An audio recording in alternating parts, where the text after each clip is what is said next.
We are not in competition. We cannot be measuring the faithfulness of a man by the number of people that he speaks to every week. That is infantile. In the parable of the talents, one man was given 5 talents. He came back with 5.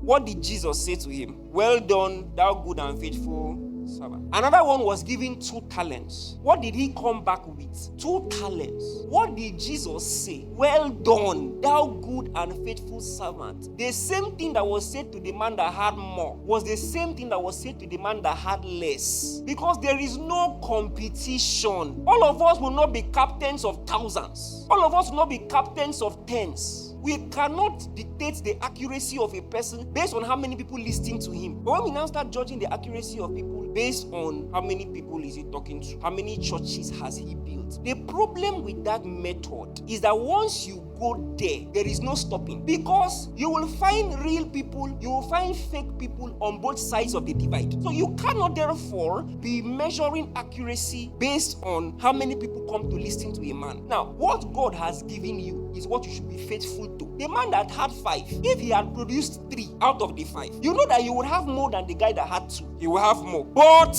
he will not be faithful, even though he is coming with more. If he had not come with anything, at least if he had come with the 5 that they gave to him, he will still have more than the guy that came with 2, with 100% increase. The 5 that they gave to him, if he went and buried it, he buried everything, then exhumed it on the day of judgment and brought to the Lord, he would still have more than the guy who was given 2 and multiplied it by 100%. But he would not have been a faithful person. You cannot therefore be judging. You cannot therefore be determining accuracy based on what your eyes can see. There is so much more. But I'm saying to you, so that you do not fall into that trap, let your eyes be on Jesus. There are some of us that have been called to build. Let your eyes be on Jesus. There are some of us that have been called to plant. Let your eyes be on Jesus. In Jeremiah chapter 1 verse 10, God told Jeremiah, I have this day set you over all the nations. And he mentioned 6 things that he is to do. To do what? To root out and to pull down. To destroy and to throw down. To build and to plant. You realize that building and planting was at the end of his assignment. So when Jeremiah will start up in ministry, what will he be doing? Rooting out and pulling down. That's what you'll be doing. If you met Jeremiah